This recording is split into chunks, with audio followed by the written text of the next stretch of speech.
The Dutch called it pacification. They wrote that it was humane, orderly, complete. The villages it erased were not written down. Aceh had been fighting the Dutch for 30 years before Swart arrived. 30 years of ambushes, burned outposts, patrols that never returned. The Dutch tried everything. Diplomacy, it failed. Negotiation, it failed. They removed leaders one by one, and new ones took their place. They built forts, drew lines on maps, claimed control. The jungle ignored all of it. Nothing held. So they sent Henri, Nicolas, Alfred, Swart, not to win the war, to end it. Swart was not a brute, not a reckless commander. He was the kind of officer the Dutch trusted to end things cleanly. Methodical, disciplined, precise. He arrived with written instructions. Protect civilians, minimize destruction, maintain order. The campaign would be controlled, measured, humane. He believed that, because on paper this was still a war you could manage. What he stepped into wasn't.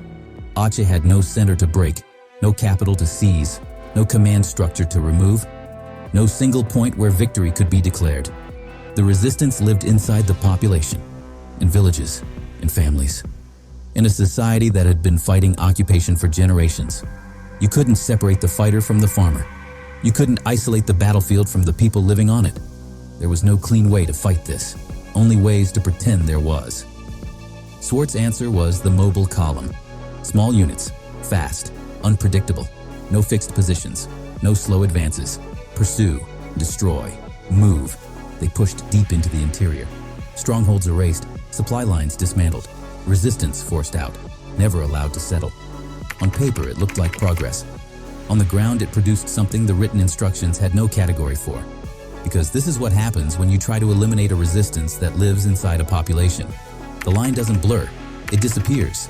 Every village that might shelter a fighter becomes a target.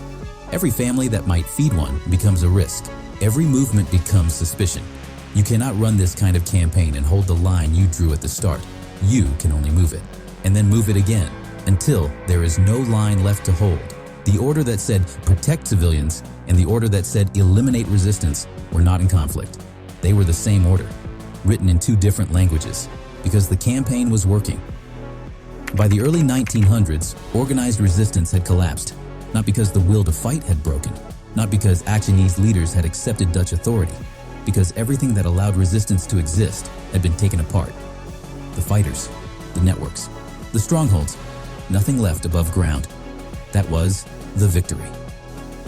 Swart returned to the Netherlands a decorated general. Aceh was declared pacified, closed, complete. In the Dutch record, it became a model, studied, repeated, admired. One of the most effective counterinsurgency campaigns of its time. Effective. That was the word they used. Not costly, not brutal. Effective. Because effectiveness, in this case, did not measure what was lost. Only what was removed. The Dutch records from Aceh are meticulous. Troop movements, supply counts, casualty figures, on their side. The Acehese dead are harder to find. Estimates reach into the tens of thousands, because the machinery of occupation recorded itself.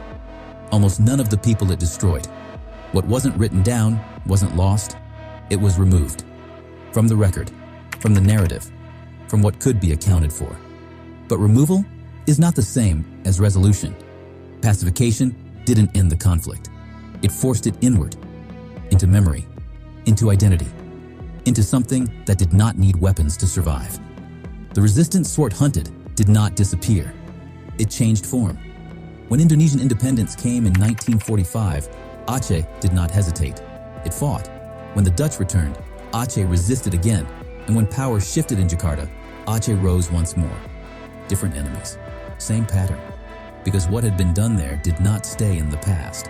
It stayed in the people. Swart did not create that resistance, but he reshaped it, compressed it, hardened it, until it became something no campaign could reach. You cannot burn memory. You cannot shoot it. You cannot dismantle it with better orders. What Swart built was a military success that produced a political failure that outlived the empire that created it. The Dutch called it pacification. The word implies an ending. Aceh never got one. That pattern, resistance forced inward until it becomes identity, raises a question the campaign itself couldn't answer. Why Aceh? Other regions were conquered. Aceh wasn't, and not after 30 years, not after Swart. So what made it different? The next video is not about the war. It's about what the Dutch were actually up against and why no campaign could ever finish it.